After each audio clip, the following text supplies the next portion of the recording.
All right, today we're diving into a really insightful 2024 study from the Journal of Open, Flexible, and Distance Learning. It's by Liesl Scheepers, and it gets right to the heart of something so many of us went through, that sudden, chaotic shift to remote work. You know, when the pandemic hit, everyone faced the same crisis. So why did some educators manage to adapt and even thrive, while others just completely hit a wall? Well, this study offers some fascinating answers. So here's how we're going to break it all down. First, we'll look at the core question driving the research. Then we'll explore the two very different paths that educators found themselves on. After that, we'll dig into 4 key differences that separated them, uncover a really surprising universal feeling that affected everyone, and wrap up with some crucial lessons for whatever crisis comes next. Okay, so let's set the stage. The study really hones in on that exact moment, when higher education was thrown into the deep end, forced to pivot online with basically zero notice. The whole point of the research was to figure out why the response was so wildly different from person to person. And this, right here, is the question at the absolute center of it all. It's so simple, but it's incredibly deep. When faced with the very same external crisis, what was the internal factor that separated those who adapted from those who were just completely overwhelmed? The study's entire mission was to peel back the layers and find out. So pretty quickly, the research started pointing to 2 big psychological forces. These 2 concepts really determine which path an educator ended up on, and they are self-efficacy and burnout. So, the first concept is self-efficacy. Now, if you're familiar with Bandura's work, you'll know this isn't about how good you were at something in the past. It's about your belief in your ability to handle things in the future. It's that little voice inside that says, okay, this is new, but I can figure it out. People with high self-efficacy see challenges as tasks to be mastered, not threats to be avoided. And on the flip side of that coin, you've got burnout. And listen, this is so much more than just feeling tired. The study uses Maslach's classic definition, which breaks it down into 3 parts. First, you feel totally drained emotionally. Second, you start to feel cynical or detached from your job. And third, you get this nagging feeling that you're just not effective anymore. It's the end result of chronic, unmanageable stress. And get this, when the researchers actually crunched the numbers from their surveys, the results were just, wow. They were incredibly stark.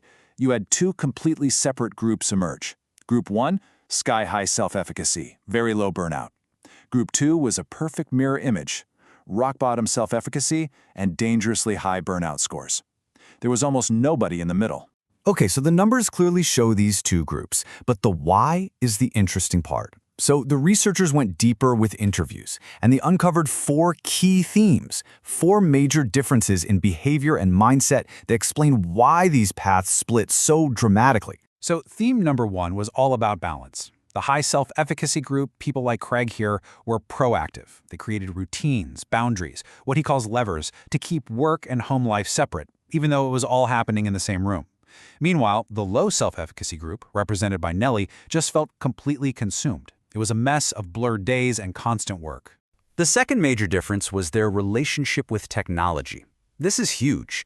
For Paula, in the high-efficacy group, new software was a challenge, something to be figured out. But for Nellie, that same exact technology was a source of actual fear, this anxiety about pushing the wrong button. You see, it wasn't about their technical skill, it was about their mindset. Was tech a tool, or was it an obstacle? Now, this third theme might just be the most important one of all: adaptation versus replication. The high-efficacy folks, like Lila, they got it. They knew you couldn't just copy-paste a physical classroom lecture into a Zoom call. It doesn't work. They adapted their methods. But the low-efficacy group, they tended to cling to what they knew, trying to force old habits into a new context, which just led to endless frustration. All right, but this 4th theme is where the story gets a real twist, because this one was universal. It hit everybody. Both groups, from Craig in the high-efficacy group to Allison in the low one, felt this profound loss of agency. They felt like decisions were being made by administrators at them, not with them. And that feeling of powerlessness was a massive stressor for everyone, no matter which path they were on. And that shared feeling of having no control, well, it leads us directly to the single most surprising finding in the entire study. It's the one thing that really complicates that simple story of thrivers versus survivors. Brain burnout. This quote from an educator named Hannah just perfectly captures the mental toll of the whole experience. But here's the thing the researchers discovered: that feeling wasn't just limited to the group that was struggling. And here it is. This is the kicker. When the researchers looked at the different components of burnout, they found something incredible.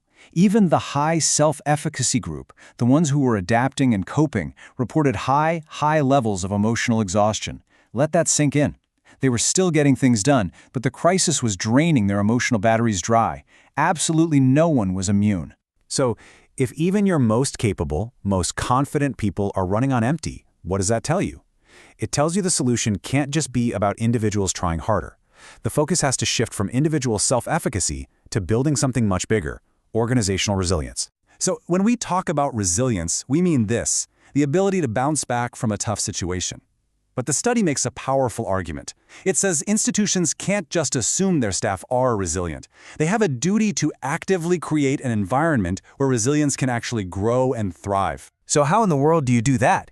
Well, the research actually gives us a pretty clear roadmap. It's about building a real community, so people don't feel isolated. It's about giving them a real voice in decisions to fight that loss of agency. It's providing clear goals, and it's about investing in your people through professional development. It's a whole system, not just a pep talk. And that really leaves us with one last, very pointed question to take away from all this.